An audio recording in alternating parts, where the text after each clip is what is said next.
In online gaming, communication is an essential part of doing well. Making the right calls, doing the right comms, navigating the next round strat, and trying to boost your team's morale, a lot like anything that you would do with other people, can be very helpful to making you and your teammates succeed in what you're trying to do. However, as gamers, we quickly found out that people don't always have that in mind, and that some players will utilize a game's communication systems for harassment, hate speech, and bullying.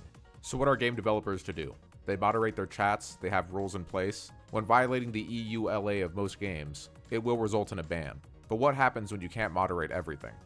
What happens when your game's community is deemed toxic by the masses? I'm urnotjustin, and today I'm going to talk about Riot's upcoming feature of recording in-game microphone interactions on Valorant, and what it means for Valorant's community moving forward.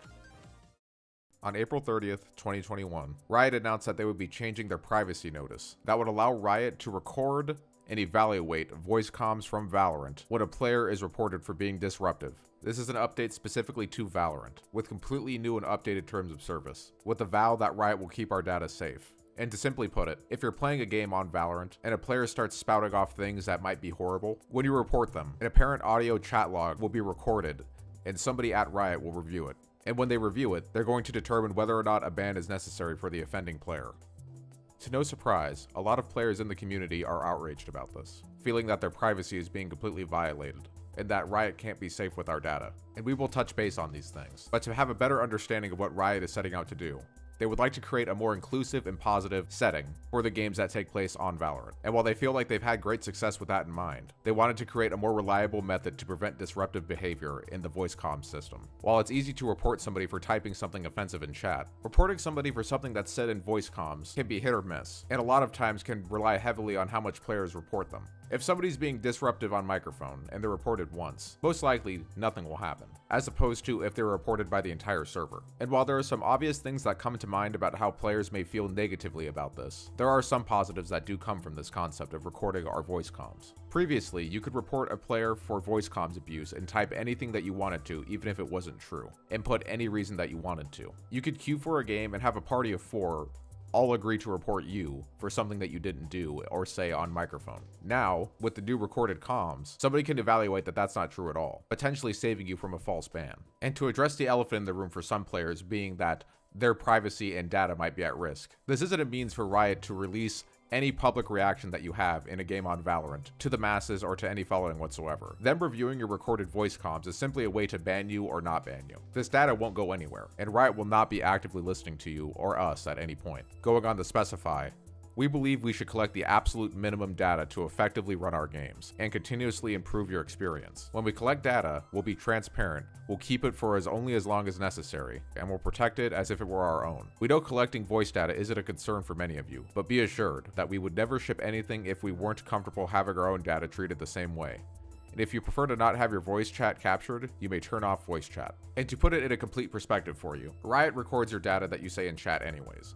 And realistically speaking, them recording your voice chat is absolutely not different at all. In voice chat, you are more than likely not going to be talking about your personal information anyways, and more than likely going to be talking to other players, doing comms, and even on the other end, maybe flaming somebody. Now, how you flame them is up to a moderator and the things that you say, and I really don't think that this is about policing what we say in general, and more about moderating our voice comms the way that we have our chat moderated, and trying to keep the playing field and the comms clean and respectful.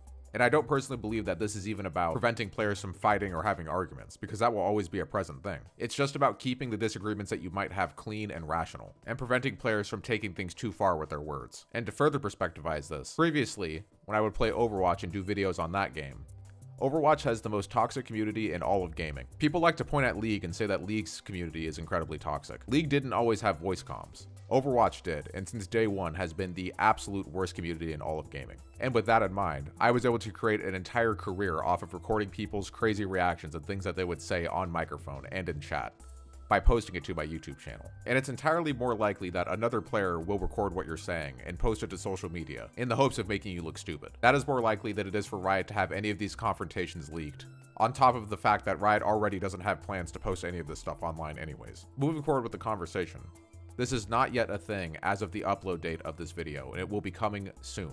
It's currently in development.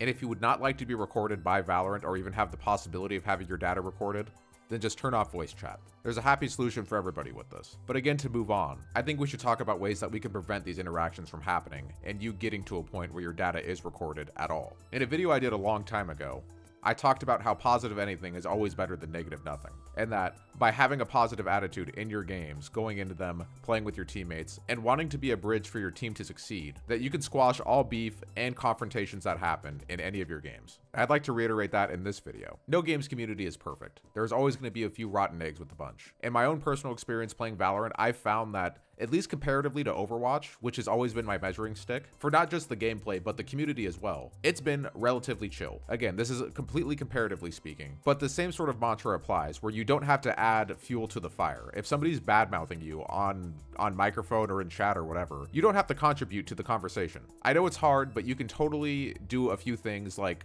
mute them, or just try to de-escalate the situation entirely. If somebody's attacking you in your gameplay, you can just say, yeah, sorry, I'm having an off game or whatever, and you don't have to contribute to it. Just leave it at that. If somebody's attacking you personally, just don't respond at all and mute them and keep playing your game. The big picture here, these two quotes are the biggest things for me in gaming, and that is positive anything is better than negative nothing, and I want to be a bridge for my team to succeed. When you join a game, it's okay to want a certain team composition, but it's not okay to complain about it when you don't get it. If you have a positive attitude and you don't have the team composition that you necessarily want, it's up to you to try to make it work. Insulting people and name calling will not make your situation better if you don't have a team composition that you want, or the players on your team aren't playing exactly how you want. Encouraging and figuring out what you can do in your game to help them play better will, though.